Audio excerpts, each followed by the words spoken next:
The first thing I learned from working overnight at a hotel was that silence doesn't always mean you're alone. About a year ago, I was working the graveyard shift at a small hotel. It was only 3 stories tall with roughly 40 rooms, and on an average weekday night, barely a third of those rooms were occupied. My shift ran from 10 at night until 6 in the morning, which meant most of the hours were painfully uneventful. Honestly, I preferred it that way. The lobby was tiny. There was a front desk, a few couches near a television, and some vending machines tucked against one wall.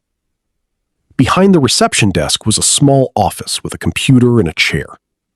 One side of that office had a glass panel, so even when I was sitting there doing paperwork, I could still see most of the lobby. After midnight, the hotel's exterior doors automatically locked. Guests returning late had to press the buzzer, and I would release the door from the desk. Normally, the only thing I had to deal with after midnight was an occasional traveler stumbling in from the road.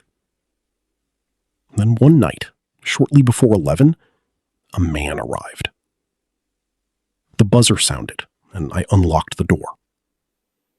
He looked like he was somewhere in his 40s. He was tall and thin, without looking unhealthy, dressed casually in jeans and a baseball cap, and carrying a backpack over one shoulder. He came to the desk and asked if there was a room available. There was. I told him the nightly rate, and he accepted without hesitation. He pulled out a bank card, and I ran the payment through the machine. At least, that's what I thought happened. The transaction appeared to go through normally, so I handed him a key card for room 214. Something about the way he looked at me bothered me. It wasn't anything obvious. He wasn't aggressive, he wasn't rude. But after I handed him the key, he continued staring at me for several seconds. His face remained completely blank. Then, without saying another word, he turned toward the elevator. At the time, I couldn't have explained why that bothered me. It was just a feeling. I sat back down and returned to my phone. Around midnight, I looked up. The man was back in the lobby. He didn't approach the desk. Instead, he crossed the room and sat on one of the couches. The television wasn't even on. At first, I assumed he couldn't sleep. Guests sometimes sat downstairs when they were restless, so I didn't consider it particularly strange. But after about 30 minutes, I realized something. He wasn't doing anything. No phone, no book, no television. He wasn't sleeping. He simply sat there. His eyes followed me. I deliberately avoided looking directly at him, but I could feel his attention following me until I returned behind the desk. That was when the uneasy feeling became much harder to ignore. Around 1 in the morning, I opened the hotel's reservation system, simply because I was bored. I checked the list of occupied rooms. Room 214 was marked vacant. I stared at the screen. That couldn't be right. I had personally checked the man in. I refreshed the page. Still vacant. I opened the day's check-in records.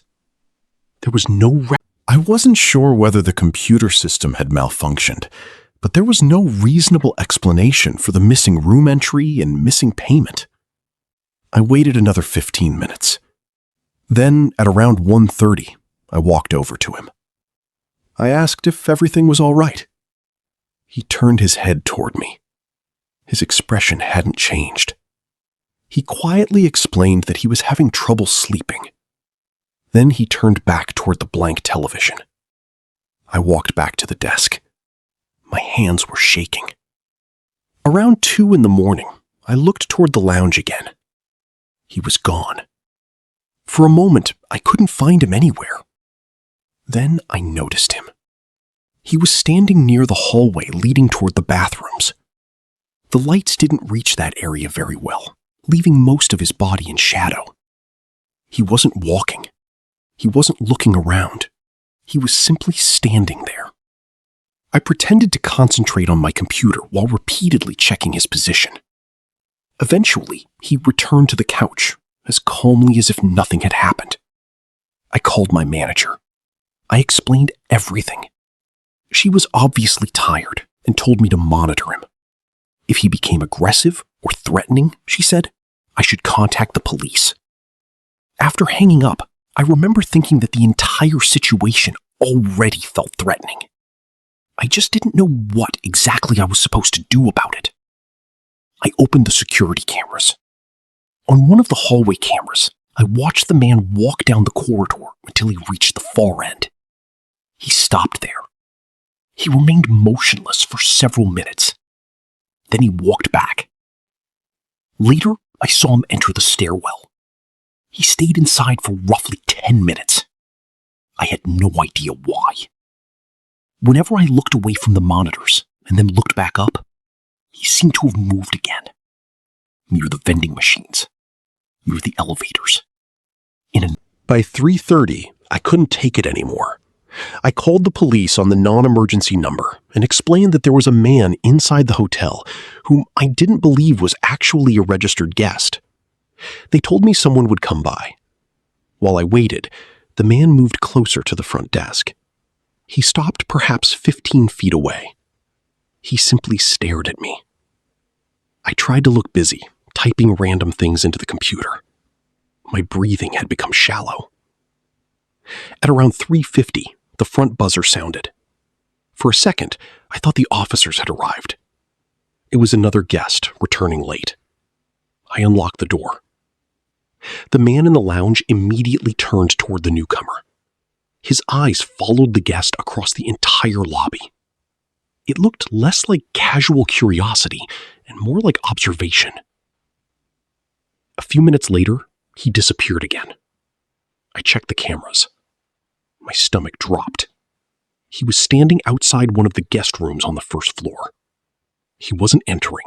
He wasn't knocking. He was simply standing beside the door. That was enough. I called emergency services. I told them there was an unknown man standing outside a guest's room and that I was afraid he might be planning something.